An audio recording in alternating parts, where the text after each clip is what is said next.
Hi friends, ഞാനിന്ന് നിങ്ങളുമായിട്ട് share ചെയ്യുന്നത് ഇന്നത്തെയും പോലെ എല്ലാവർക്കും വളരെ യൂസ്ഫുള്ളായ കൊച്ചു ടിപ്സുകളുമായിട്ടാണ്. വീഡിയോ സ്കിപ്പ് ചെയ്യാതെ കാണുക. ചാനൽ സബ്സ്ക്രൈബ് ചെയ്യാതെ കാണുന്നവരുണ്ടെങ്കിൽ പ്ലീസ് ഒന്ന് സബ്സ്ക്രൈബ് ചെയ്ത് സപ്പോർട്ട് ചെയ്യാനും കൂടി മറക്കരുത്. അപ്പോൾ നമുക്ക് ഫസ്റ്റ് ടിപ്പിലോട്ട് കിടക്കാം. ഇപ്പോൾ നമ്മൾ ഇതേപോലെ വാഷ് ബേസിനിലൊക്കെ നല്ലൊരു മണം കിട്ടണമെങ്കിൽ നമ്മൾ കുറച്ച് പൗഡർ ഇട്ട് കൊടുക്കുക. എന്നിട്ട് നമ്മൾ വെള്ളമൊഴിച്ച് കൊടുക്കുകയാണെങ്കിൽ നമ്മൾ റൂമിലും അതേപോലെ ഹാളിനകത്തൊക്കെ നല്ലൊരു മണമായിരിക്കും ഈ പൗഡറിൻ്റെ മണം. അപ്പോൾ ഇതേപോലെ നമ്മൾ ബാഡ് സ്മെല്ലുണ്ടെങ്കിൽ ഇത് ഒഴിവാക്കി കിട്ടുകയും ചെയ്യും.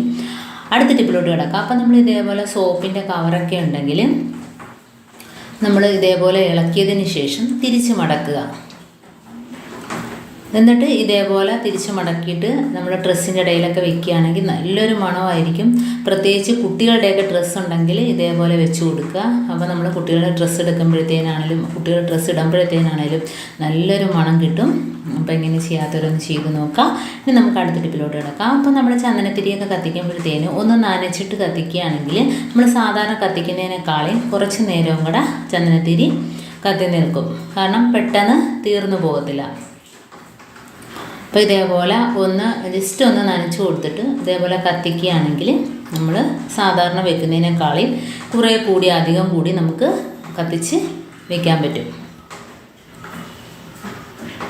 അപ്പോൾ കണ്ടോ, നനഞ്ഞെന്നും പറഞ്ഞ് കത്താതിരിക്കില്ല, കത്തുകയും ചെയ്യും. അടുത്ത ടിപ്പിലോട്ട് കിടക്കാം. അപ്പോൾ നമ്മൾ ഇതേപോലെ കൊതുക്, അതേപോലെ തന്നെ പല്ലി, പാറ്റ, ഈ ശല്യം നമുക്ക് വളരെയധികം കൂടുതലാണ്, പ്രത്യേകിച്ച് മഴ സമയത്തൊക്കെ. അപ്പോൾ ഇതേപോലെ നമ്മൾ 3-4 ഗ്രാമ്പൂ ഇട്ടിട്ട് വെള്ളം ഒന്ന് ചൂടാക്കി എടുക്കുക. ഇപ്പോൾ വെള്ളം ചൂടാക്കുന്നതെന്ന് വെച്ചാൽ നമ്മൾ ടൈഗർ ബാം കലക്കുമ്പോഴത്തേന് ചൂടുവെള്ളമാണെങ്കിൽ പെട്ടെന്ന് അലിഞ്ഞു കിട്ടും. അപ്പോൾ അതാണ് വെള്ളം ചൂടാക്കുന്നത്. പ്രത്യേകിച്ച് ആ ഗ്രാമ്പിൻ്റെ ആ മണവും കൂടെ അതിനകത്തോട്ട് ഇറങ്ങും. നല്ലൊരു എഫക്റ്റാണ് ഇതിന്.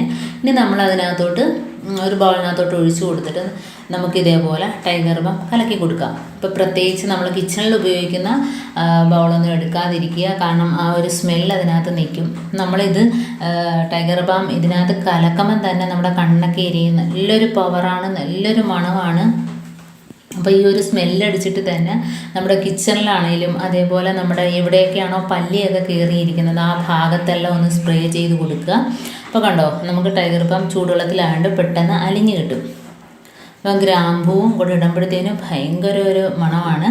ഇനി നമുക്കിത് കുറച്ച് പേപ്പർ എടുക്കാം, ന്യൂസ് പേപ്പർ എടുത്തിട്ട് നമുക്കിത് മുറിച്ച് ഇതിനകത്ത് മുക്കിയിട്ട് എവിടെയൊക്കെയാണോ ആ സ്മെല്ല്, എവിടെയൊക്കെയാണോ ഈ ഒരു സ്മെല്ലടിച്ചിട്ട് പാറ്റ, പല്ലി ഒന്നും തന്നെ ആ ഭാഗത്തോട്ട് വരത്തില്ല. അപ്പോൾ നമുക്ക് ഇതേപോലെ ചെയ്ത് കൊടുക്കാം. നല്ലോണം ഒന്ന് ഇളക്കി കൊടുക്കണം. കാരണം അതെല്ലാം നല്ലോണം അലിഞ്ഞിട്ട് വെള്ളത്തിനകത്തോട്ട് അലിഞ്ഞ് ചേരണം.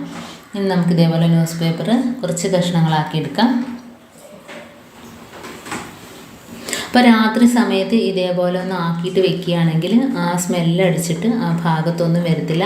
പിന്നെ നമ്മുടെ കയ്യിൽ പഞ്ഞി ഉണ്ടെങ്കിൽ അത് ഈ വെള്ളത്തിനകത്ത് മുക്കിയിട്ട് എവിടെ വേണേലും വെച്ച് കൊടുക്കാം.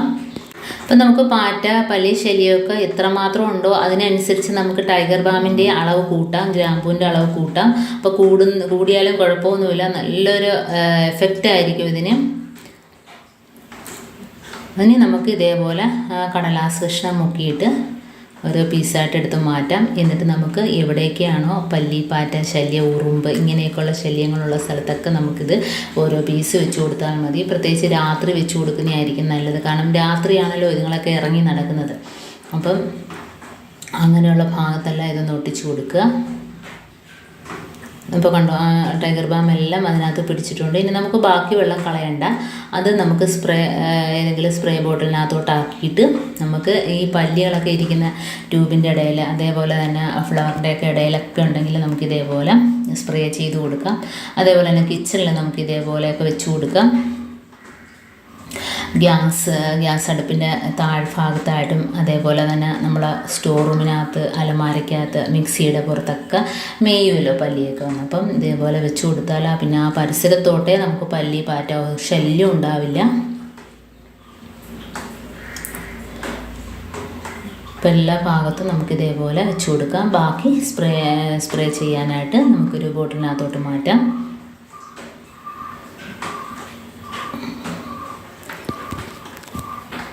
അപ്പോൾ അതെല്ലാം കുപ്പിക്കകത്ത് ഒഴിച്ച് കൊടുത്തിട്ടുണ്ട്. ഇനി നമുക്കിതുകൊണ്ട് ആ തവിയിൽ സ്പൂണിലൊക്കെ പറ്റിയിരിക്കുന്നതൊക്കെ ഇതിനകത്തോട്ട് ആക്കി കൊടുക്കാം. ആ ചൂടോടുകൂടി തന്നെ നമ്മൾ ഇളക്കുന്നത് കൊണ്ട് അതെല്ലാം അതിനകത്തോട്ട് അലിഞ്ഞ് ചേർന്നോളും. കാരണം ടൈഗർ ബാം ഉണ്ടോ. എന്നിട്ട് ഇതേപോലെ ഒന്ന് സ്പ്രേ ചെയ്ത് കൊടുക്കുക. എവിടെയൊക്കെയാണോ നമുക്ക് പല്ലി പാറ്റയൊക്കെ വരുന്നത്, അതേപോലെ അലമാരയ്ക്കകത്ത്, കബോർഡിനകത്ത് എല്ലാം ഇതേപോലെ അടിച്ചിട്ട് വെക്കുമ്പോൾ നല്ലൊരു മണമാണ്. നമ്മൾ കെമിക്കലൊന്നും ഇല്ലാതെ തന്നെ നമുക്ക് ഇങ്ങനെയൊക്കെ ചെയ്ത് ഇതിനെയൊക്കെ തുരത്താവുന്നതാണ്. വെറുതെ കെമിക്കൽ ഓരോ ഗുളിക അതൊക്കെ മേടിച്ച് നമ്മൾ ഇതേപോലെ സ്പ്രേ ചെയ്യുകയാണെങ്കിൽ നമുക്ക് അലർജിയുടെ ഒക്കെ പ്രശ്നമുള്ളവർക്കൊക്കെ അത് ഭയങ്കര ബുദ്ധിമുട്ടായിരിക്കും. അപ്പോൾ ഇങ്ങനെയൊക്കെ ചെയ്യാത്തവരൊക്കെ ഒന്ന് ചെയ്ത് നോക്കാം. എൻ്റെ ടിപ്സ് നിങ്ങൾക്ക് ഇഷ്ടമായിരിക്കുന്നു. ഇത് യൂസ്ഫുള്ളായിട്ട് തോന്നിയിട്ടുണ്ടെങ്കിൽ ഒന്ന് ലൈക്ക് ചെയ്യാനും കമൻറ്റ് ചെയ്യാനും സബ്സ്ക്രൈബ് ചെയ്യാനും മറക്കരുത്. ബെല്ലൈക്കൺ എനേബിൾ ചെയ്യാനും മറക്കരുത്. എന്നാൽ മാത്രമേ ഞാനിടുന്ന ഓരോ വീഡിയോസ് നിങ്ങളുടെ നമ്മൾ നോട്ടിഫിക്കേഷനായി എത്തുകയുള്ളൂ. അപ്പോൾ ഇനിയും നല്ല നല്ല ടിപ്സുകളുമായിട്ട് വീണ്ടും കാണാം. അതുവരേക്കും താങ്ക്സ് ഫോർ വാച്ചിങ്.